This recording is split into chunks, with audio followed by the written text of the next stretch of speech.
Right, in this video,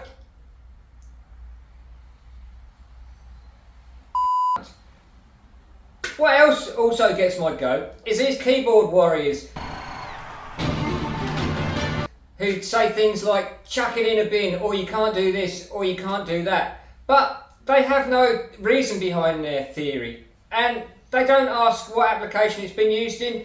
Anyway, most of the time these people have no proof or even reason behind their theory. It's just what they've been told by their dad, and his dad told him things like that, and not to put batteries on concrete,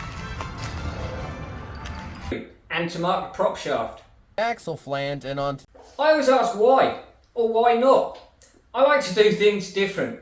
Instead of buying a powerful sport bike to go drag racing with, I modify a Triumph bobber. Instead of having a four-wheel drive, I've got a two-wheel drive Baja bug. It means badger bug. And when I drag raced in the UK, I did it in a shortened Beetle.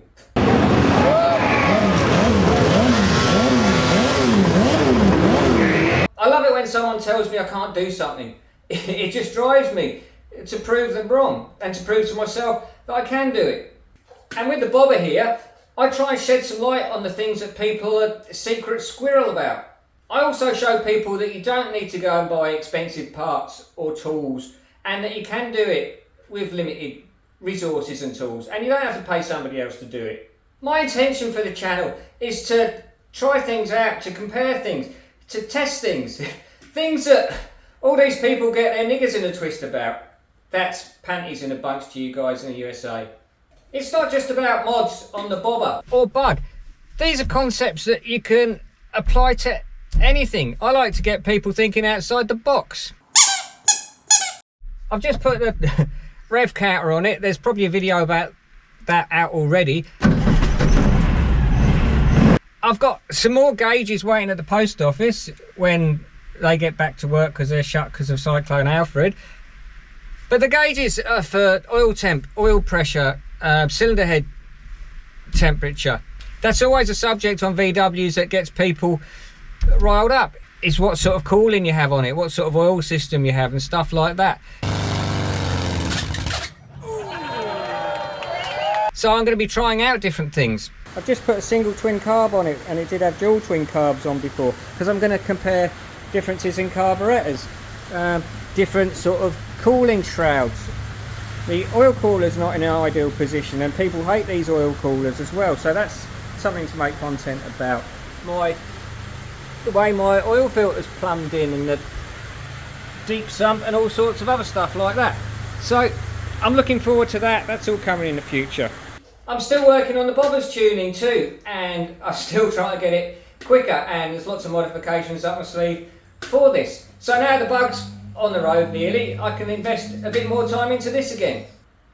I also need to practice TIG welding a bit because of some of the modifications I'm going to do on this, but really I want to sort myself a nice setup, or a better setup than I've got at the moment for welding. So I need to address this workshop before I really go any further with anything, to be honest.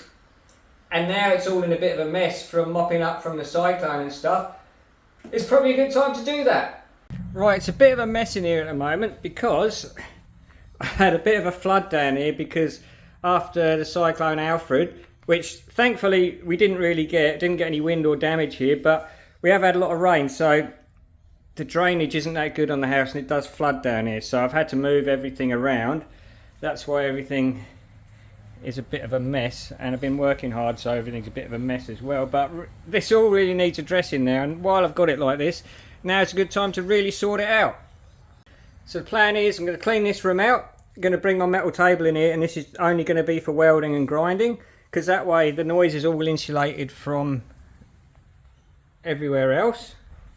And out here there's going to be a door there, there's going to be a door there, and I'm going to enclose it all. And the aim is to be able to get a car right there, which should be no worries.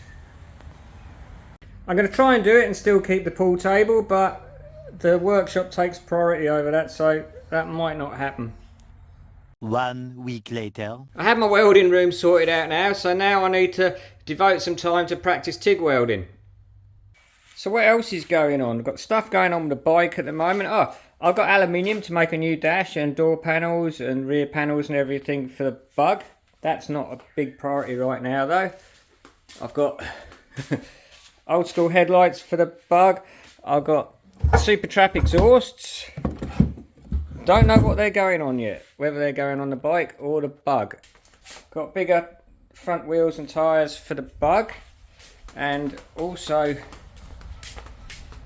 I've got myself a tyre changer which I'm going to set up down here somewhere. I've got stuff to make engine stands and stuff so I can get a Triumph motor torn down, and I have my gauges now as well.